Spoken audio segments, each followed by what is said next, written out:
उत्तर प्रदेश में कई दिन से जारी सियासी कोल्ड वॉर अब खुलकर सामने आ रहा है। बात प्रतिष्ठा तक आ गई है। योगी ने तल्ख लहजे में कहा है कि प्रतिष्ठा नहीं चाहिए, लेकिन सरकार अपने अंदाज में चलेगी। सवाल ये कि योगी ने चेतावनी किसको दी है?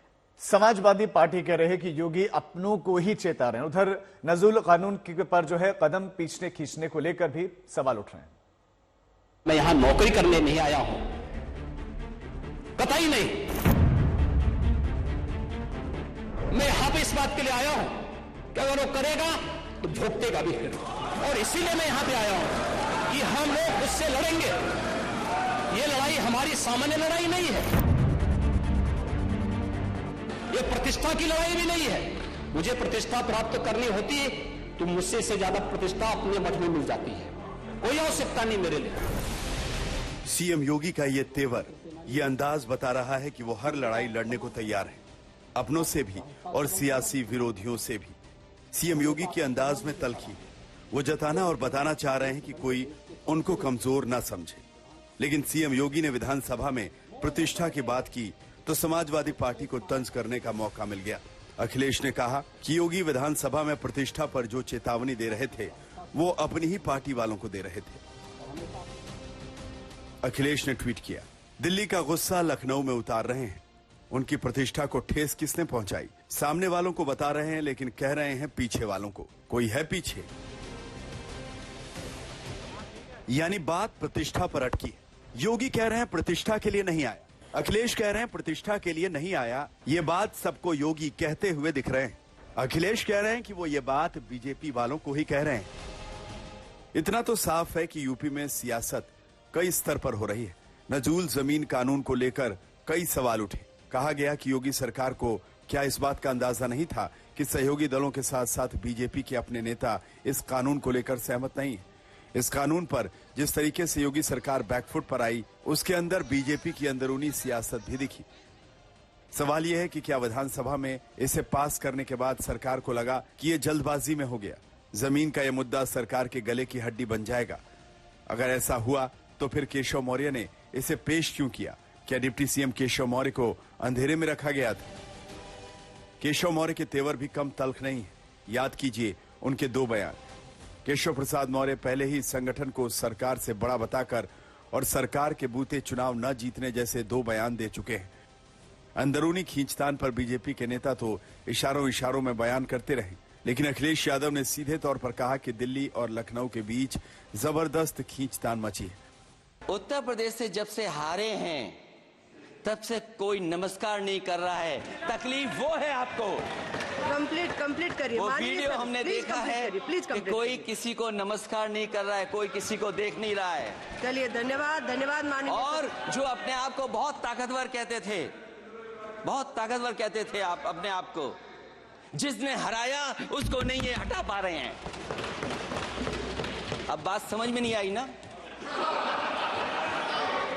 जिसने हराया उसको नहीं हटा पा रहे।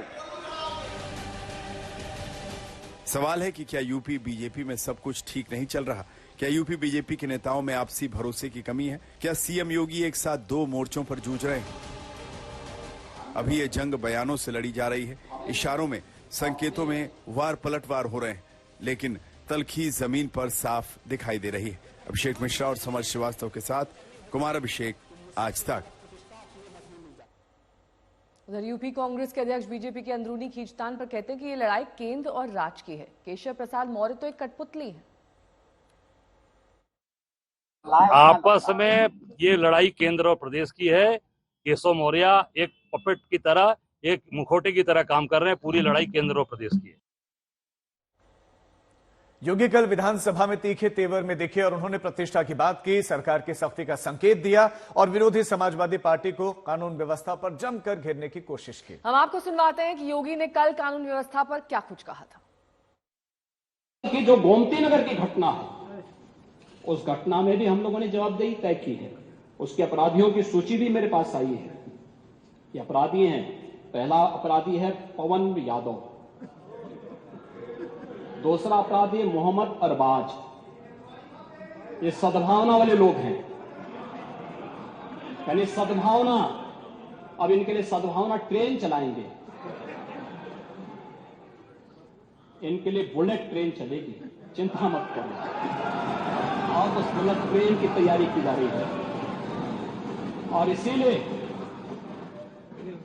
महिला सुरक्षा हमारे लिए सर्वोच्च महत्व रखता है। हमने इस बात को पहले दिन कहा है, कोई खिलवाड़ करेगा तो उसका खामियाजा भुगतेगा। हम लोगों ने इस बारे में हम लोगों ने आश्वस्त किया, एक एक बेटी को, एक एक बहन को हम लोगों ने इस बात के लिए आश्वस्त किया है। और मैं फिर इस बात को कह सकता हूं, इस घटना को हमने गंभीरता से लिया है और गंभीरता से लेने का परिणाम है पूरी चौकी को सस्पेंड किया है, इंस्पेक्टर को सस्पेंड किया है, डिप्टी एसपी, एडिशनल एसपी और डीसीपी, इन सबको वहां से चेंज करके इनके खिलाफ भी कार्रवाई हमने प्रारंभ की है। अयोध्या का यह मामला है जिसमें अयोध्या में मोइन खान जो समाजवादी पार्टी का नेता है, अयोध्या के सांसद की टीम का सदस्य है, 12 वर्षीय एक नाबालिग बच्ची के साथ दुष्कर्म का कृत्य में शामिल पाया गया। अभी तक समाजवादी पार्टी ने उसके खिलाफ कार्रवाई नहीं की है। मैं ये नहीं समझ पा रहा हूं कि ये सब क्या है। अब क्या ये कोई समाजवादी पार्टी ना बोले? आपका एक्टिव मेंबर है, आपके सांसद के साथ बैठ रहा है, खा रहा है, उनके साथ चल रहा है, लेकिन इस प्रकार के, और यह अति पिछड़ी जाति से जुड़ी हुई एक बालिका से जुड़ा हुआ मामला है और इस प्रकार की घटिया हरकत में वह लिप्त है, लेकिन तब भी उसको हल्केपन से उड़ाने का काम होता, यानी हल्केपन से लेने का काम होता है। यूपी में योगी का सबसे ताकतवर पहलू उनका कानून व्यवस्था है और योगी इसी मुद्दे पर हर सवाल का जवाब देते रहते हैं। समाजवादी पार्टी कानून व्यवस्था को लेकर योगी सरकार पर सवाल उठाती है, लेकिन योगी अपने ही अंदाज में सवालों का तल्ख जवाब देते हैं और समाजवादी पार्टी को अपराधियों का रहनुमा बता देते हैं। योगी अयोध्या रेप कांड से लेकर गोमती नगर की घटना तक हर जगह समाजवादी पार्टी को घेर रहे हैं।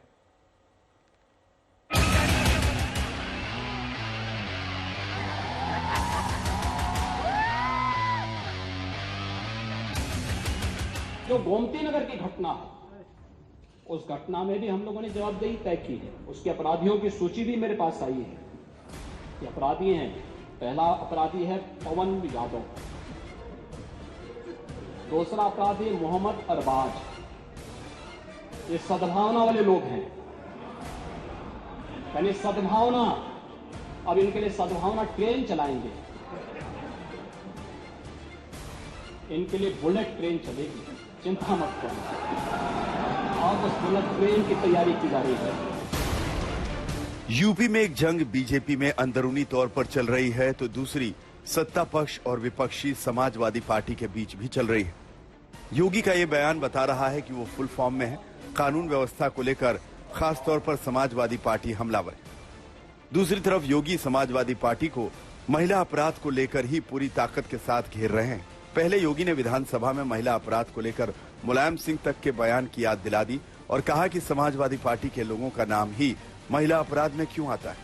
ये मामला अभी ठंडा भी नहीं हुआ था कि अब लखनऊ की इस घटना को लेकर समाजवादी पार्टी और बीजेपी के बीच आरोपों की जंग छिड़ गई है। विवाद इस घटना के सिर्फ 2 आरोपियों के नाम लेने को लेकर हुआ। सीएम योगी पर आरोप है कि उन्होंने सियासी फायदे के लिए 2 ही लोगों के नाम बताकर समाजवादी पार्टी को निशाना बनाया। ऐसा है, मेरा सिर्फ ये कहना है, कोई भी कानून व्यवस्था का मामला है उसमें कार्रवाई होनी चाहिए। इसके लिए हाँ कोई ऐसा नहीं है कार्रवाई नहीं होनी चाहिए, सख्त से सख्त कार्रवाई होनी चाहिए, लेकिन घटना का रुख अदरवाइज नहीं मोड़ना चाहिए। वीडियो आप देखिए, वीडियो के अंदर बहुत सारे लोग थे जो घटना के अंदर थे। अगर नाम चिन्हित हुए तो 2 ही क्यों हुए, और भी होने चाहिए थे। तो मेरा सिर्फ इतना था ये बताना कि जाहिर सी बात है घटना को किसी तरफ मोड़ने का मकसद ही सरकार का रहता है। आरोप लगे तो बीजेपी की तरफ से जवाब डिप्टी सीएम केशव मौर्य से लेकर बीजेपी की सहयोगी पार्टी सुहेल देव पार्टी ने भी दिया। उसके मुखिया कहते हैं कि योगी सरकार ने सख्त एक्शन लिया है। नाम का सवाल है तो जो जहां मौजूद थे उनके नाम तो लिए जाएंगे ही। जो गलत करेगा उसके खिलाफ कार्रवाई होती है और कार्रवाई की गई है। कार्रवाई कोई गलत करेगा तो उसके खिलाफ होगी। इसलिए अच्छे आचरण करें, अच्छे व्यवहार करें, अच्छे संस्कार होने चाहिए। सरकार की यह मंशा भी है और उत्तर प्रदेश का यही सदा से इतिहास रहा है। हम मन रहबा ना के लिए तो ओम प्रकाश राजभर का नाम कैसे आई? नहीं, वो आपको लेकर नहीं कह रहे। नहीं, हम पूछ रहे हैं आपसे, जब यह लोगों मन बात नंगा दूसरे कैसे आई, ये बताइए। नाम तो उन्हीं लोगों का है। यूपी में योगी अपनों से जूझ रहे हैं, लेकिन वो ये भी ध्यान रख रहे हैं कि बाहर के मोर्चे पर वो मजबूती से डटे रहें, और ये बयानबाजी इसी बात को दर्शाती है। अखिलेश मिश्रा और समर श्रीवास्तव के साथ कुमार अभिषेक, आज तक।